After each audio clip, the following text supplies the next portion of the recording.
Opening Ravi భార్య అయిన డబ్బుడమ్మతో చెప్పేద్దాం అనేత అంటూ ఉంటాడు బాలు. అలా అనేసరికి మీనా వీళ్ళు చాలా హ్యాపీగా ఫీల్ అవుతూ ఉంటారు.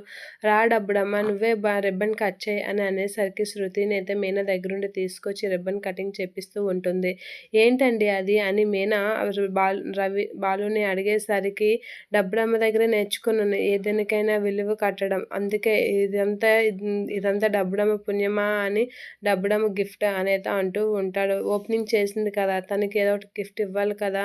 అని చెప్పేసి అంటూ ఉంటాడు. ఇదంతా డబ్బుడమ్మ దగ్గరే నేర్చుకున్నాను అని అనేసరికి శృతి అయితే కొంచెం అన్‌కంఫర్ట్‌గా ఫీల్ అవుతూ ఉంటుంది.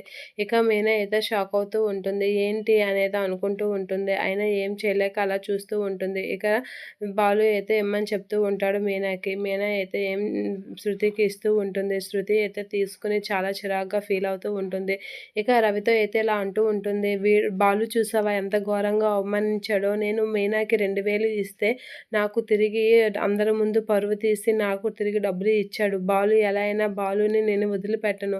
ఆ 2000కి బదులు ఇంకో 500 కలిపి నాకు ఎక్స్‌ట్రా అమౌంట్ ఇచ్చాడు అని చెప్పేసైతే అంటూ ఉంటుంది. అలా అనేసి కొంచెం ఫీల్ అవుతూ ఉంటుంది శృతి. అలా అయినా మీ బాలు అన్నయ్య నాకు చేసిన ఈ బాలు చేసిన అవమానాన్ని నేను అస్సలు మర్చిపోలేను. వాడికి తగిన బుద్ధి చెప్తాను. నేనైతే ఇది అంత సర్వసాధారణంగా వదిలిపెట్టను అనైతే చాలా సీరియస్‌గా చెప్తూ ఉంటుంది శృతి రవితో.